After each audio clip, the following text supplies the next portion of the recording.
রাজধানীর ডেমরায় ডক্টর মাহবুবুর রহমান মোল্লা কলেজের হামলা চালিয়েছে কবি নজরুল সরকারি কলেজ ও সোহরাওয়ার্দী কলেজের শিক্ষার্থীরা।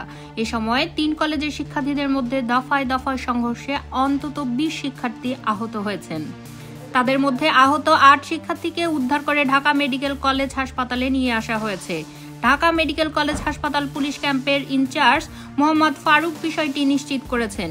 তিনি জানান, 3 কলেজের 2 পক্ষের সংঘর্ষে এ পর্যন্ত 8 জনকে ঢাকা মেডিকেলে ভর্তি করা হয়েছে। তাদের জরুরি বিভাগের চিকিৎসা দেওয়া হচ্ছে। তাদের বেশিরভাগই মাথায় আঘাত রয়েছে। এর আগে সোমবার দুপুরের দিকে সরকারি শহীদ সোহরাওয়ার্দী কলেজে হাসপাতাল ও ভাঙচুরের প্রতিবাদে সোহরাওয়ার্দী কলেজ, কবি নজরুল কলেজের শিক্ষার্থীদের সঙ্গে ডক্টর মাহবুবুর রহমান মোল্লা কলেজের শিক্ষার্থীদের সংঘর্ষ হয়।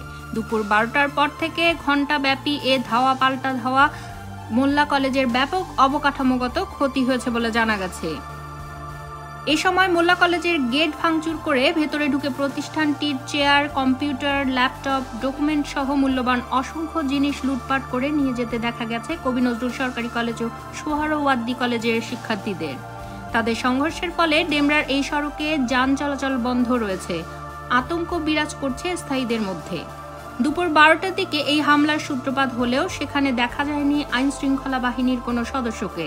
ঘটনার 3 ঘণ্টা পর সেখানে কেউ আহত অবস্থায় আছে কিনা সেটি খুঁজতে এবং পরিস্থিতি নিয়ন্ত্রণে ওই এলাকায় অভিযান চালায় র্যাব, পুলিশ ও সেনাবাহিনী।